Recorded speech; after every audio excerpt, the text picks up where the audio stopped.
مجھے تو سمجھ نہیں آتی ملی غیرت کدھر چلی گئی، دینی غیرت کہاں چلی گئی۔ ہم پتہ نہیں زندہ ہیں، ہمارا زندہ رہنا جرم ہے اگر ہم ان کی مدد نہیں کر سکتے۔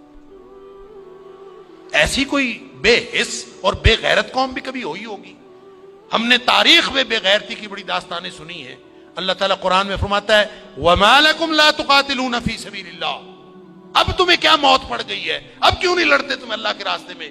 والمستضعفین من الرجال والنساء والولدان الذین یقولون ربنا اخرجنا من هذه القرية الظالم اهلها۔ پوری دنیا پر ظلم کی داستانیں ساری دنیا دیکھ رہی ہے۔ مسجد اقصی کو آگ لگا دی گئی ہے، ہماری بچیوں کو، بہنوں کو، بیٹیوں کو وہ اپنے گھٹنے کے نیچے لے کے بیٹھے ہوئے ہیں، تصویریں سوشل میڈیا پر شیئر ہو رہی ہیں، بچے چھوٹے چھوٹے قتل کیے جا رہے ہیں، کسی کو غیرت نہیں آ رہی۔ مجھے تو یوں لگتا ہے یہ ہماری نمازیں، ہمارے سجدے کیسے قبول ہوں گے؟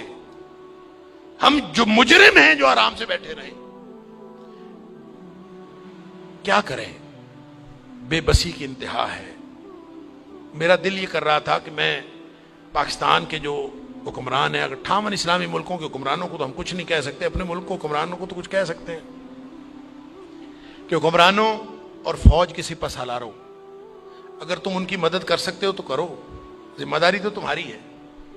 نہیں کر سکتے نا تو ہمیں ایک جہاز میں بھر کے وہاں بھیج دو، کم از کم ہم عزت کی موت ماری جائیں، کم از کم جا کے ہم وہاں پہ ان کے ساتھ شہید ہو جائیں، اللہ کو قیامت کے دن ہم اور نبی کریم صلی اللہ علیہ وسلم کو چہرہ دکھانے کے تو قابل ہوں کہ اللہ ہمیں غیرت تھی، ہمارے اندر کو ملی اور دینی غیرت تھی۔ تو دعائیں ہو رہی ہیں، وہ کوئی کہہ رہا ہے کہ اللہ تو کو ابابیل بھیج دے اور ان کی مدد کر دے، کوئی دعائیں کر رہا ہے، کوئی دعائیں کر رہا ہے۔ اس طرح کے لوگوں کی دعائیں اللہ قبول کوئی نہیں کرتا۔ دعاؤں کے لیے بھی غیرت کی ضرورت ہے، آپ پہلے قدم اٹھائیں پھر اللہ سے دعا کریں۔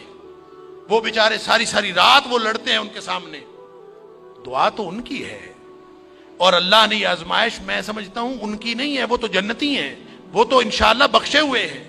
آزمائش یہ باقی ساری دنیا کی ہے، ہم ان کی وجہ سے مجرم بن رہے ہیں، اللہ تعالیٰ معاف فرمائے۔ تو یہ جب قاری صاحب پڑھ رہے تھے تو مجھے خیال آ رہا تھا کہ اللہ، ان بیچاروں کے پاس طاقت نہیں ہے، وہ پتھر اکٹھے کر کے بیٹھے ہیں، توپوں بندوقوں کا مقابلہ پتھروں سے کیسے ہوگا؟ یا اللہ تو ابابیل بھیج دے، اور تو جس نے ابرہہ کو اور اس کے لشکر کو تباہ و برباد کر دیا تھا، اللہ اس دور جدید کے ابرہہ کو جو ہماری مسجد اقصی کو تباہ کرنے کے لیے آیا ہے، اور پوری ملت اسلامیہ دہشت گرد پھر مسلمانوں کو کہا جا، بدبخت پوری دنیا میں بدترین دہشت گردی کرتے ہیں اور پھر بات کرتے ہیں مسلمانوں کی دہشت گردی کرتے ہیں۔ میں تو سمجھتا ہوں پورے 58 اسلامی ملکوں کو اعلان جنگ کر دینا چاہیے، لڑتے لڑتے مر جانا چاہیے، اس زندگی سے وہ موت بہتر ہے۔ ہم نے کیا کیا ہوا ہے؟ کیسی زندگی، کیسا دین، کیا کلمہ پڑا ہوا ہے ہم نے، کیسی قرآن کی باتیں، کیا قرآن کے دروس۔ ہم یہاں سکون سے بیٹھے ہیں، پنکھے چل رہے ہیں، موج میلہ پانی پینے کو مل رہا ہے، نماز آرام سے پڑھ رہے ہیں، سجدے آرام سے کر رہے ہیں، وہاں ہماری بہنیں بیٹیاں لٹ رہی ہیں۔ کہاں گئی غیرت ہماری؟ انا للہ و انا الیہ راجعون۔ مجھے تو یوں لگتا ہے کہ شاید یہ ہمارے آرام سکون سے کیے ہوئے سجدے بھی کہیں جرم نہ بن جائیں۔ اللہ تعالی ہم سب کو معاف فرمائے۔